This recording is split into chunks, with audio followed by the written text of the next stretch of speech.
अस्सलाम वालेकुम दोस्तों। हमारा माशरा एक ऐसी रवश पे चल निकला है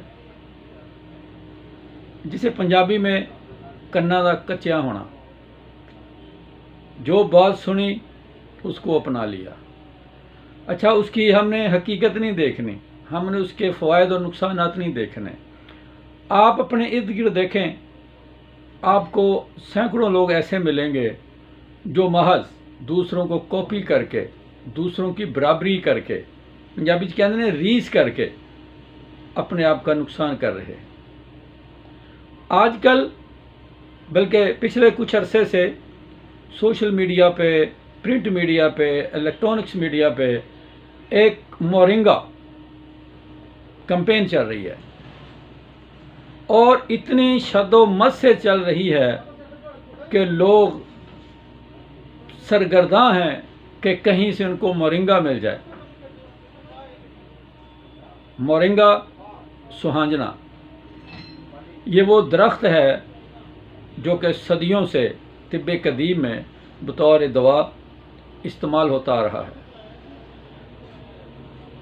कदीम अतीबा इसके वो तमाम ख़वास, फ़वायद और तिब्बी इस्तेमाल बखूबी व बआसन जानते थे और आज भी अल्हम्दुलिल्लाह जितने भी पढ़े लिखे तबीब हैं वो इसके तमाम ख़वास और तिब्बी इस्तेमाल से बखूबी वाकिफ़ हैं।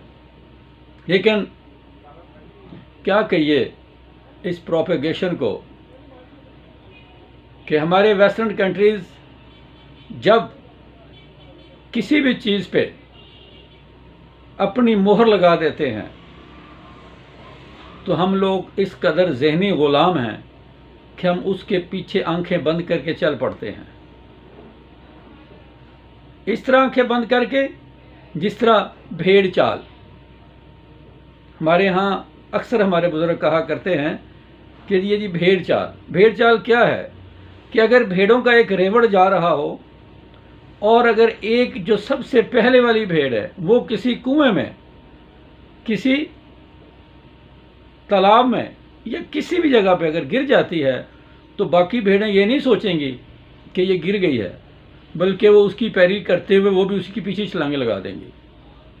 तो इसके अलावा किसी भी मुफरिद नबात का एक तिबी पहलू ये भी है कि हर नबात का अपना मिजाज है और अपने ख़वास हैं।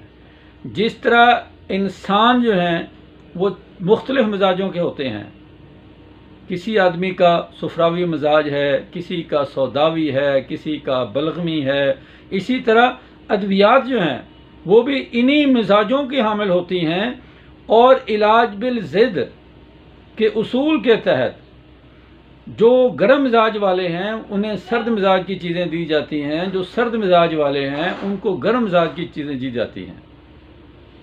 तो नाजरीन, मोरिंगा जो है ये मिजाज के हवाले से गर्म खुश्क है और इसका मिजाज मरीख है।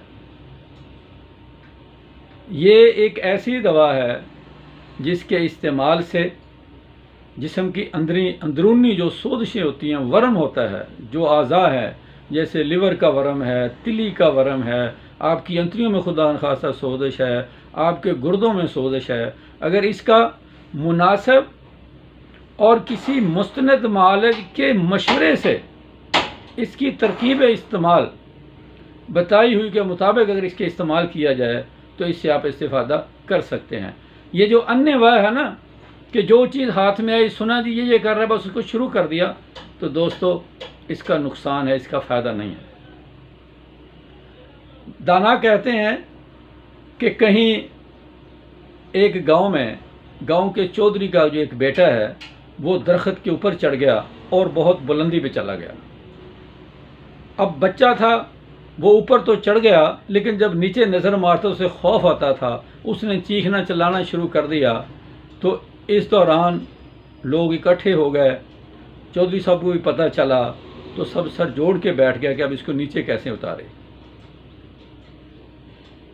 तो इसी दौरान एक बाज़ों में खुद सियाना आदमी वहाँ से गुज़र रहा था, उसने जब देखा कि यहाँ पे लोग इकट्ठे हैं, हुजूम है, तो चूंकि उसे ये ज़ोम था कि वो दाना भी है, सियाना भी है और मशवरा भी दे सकता है, तो आगे बढ़ के उसने पूछा कि भाई क्या मसला है। उसे बताया गया कि चौधरी साहब का बेटा दरख्त की बुलंदी में पहुंच गया है, अब नीचे आते हुए उसे डर लगता है, उसे किस तरीके से नीचे उतारने की कोशिश कर रहे हैं। तो उस सियाने आदमी ने कहा ये तो मसला ही कोई नहीं, ये तो 1 मिनट में मसला हल हो जाएगा। लोग बहुत खुश हुए। लोगों ने कहा जी, उसने कहा जी रस्सी लाओ, लंबी सारी रस्सी लाओ। रस्सी उसे दी। उसने जनाब 2 नौजवानों से कहा कि जी इसको उस बच्चे की तरफ फेंको। जब उन्होंने उसकी तरफ फेंकी तो उसने कहा इस रस्सी को पकड़ो।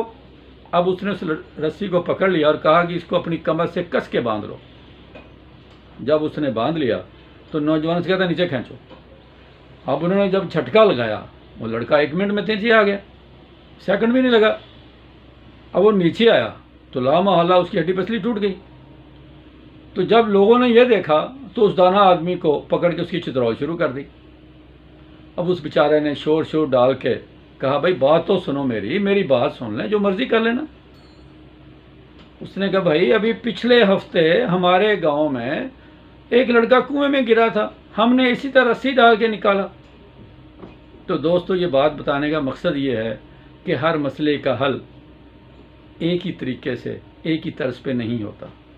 हर बीमारी का इलाज भी एक नहीं होता। हर इंसान की अद्वियात भी एक जैसी नहीं होती, मुख्तलिफ होती हैं।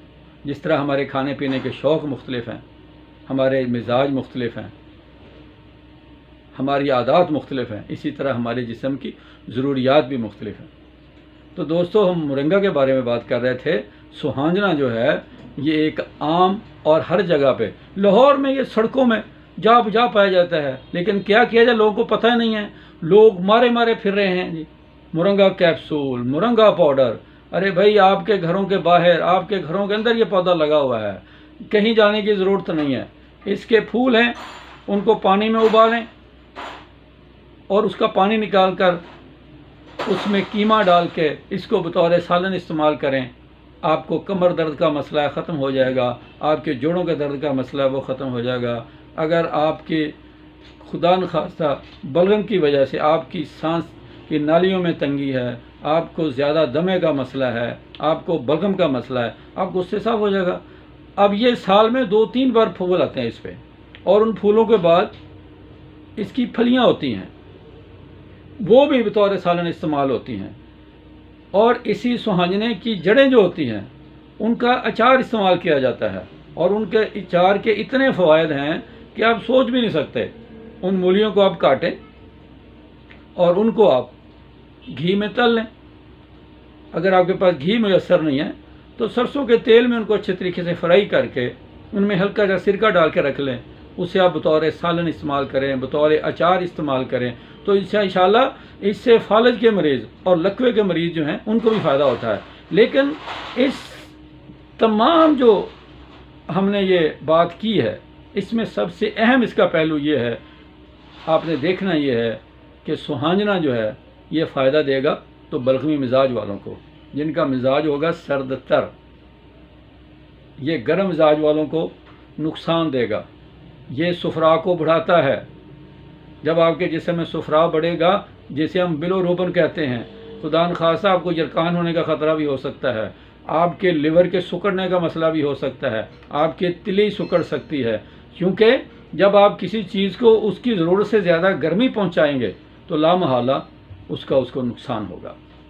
लिहाजा दोस्तों, हमारी आप सब से जो हमारे नाज़र हैं, जो हमारे पास आते हैं, हमसे इलाज करवाते हैं, हमें पढ़ते हैं, हमारी हाथ बांध के आपसे गुजारिश है कि आंखें बंद करके अन्नेवा किसी सुनी सुनाई बात पे अमल ना किया करें।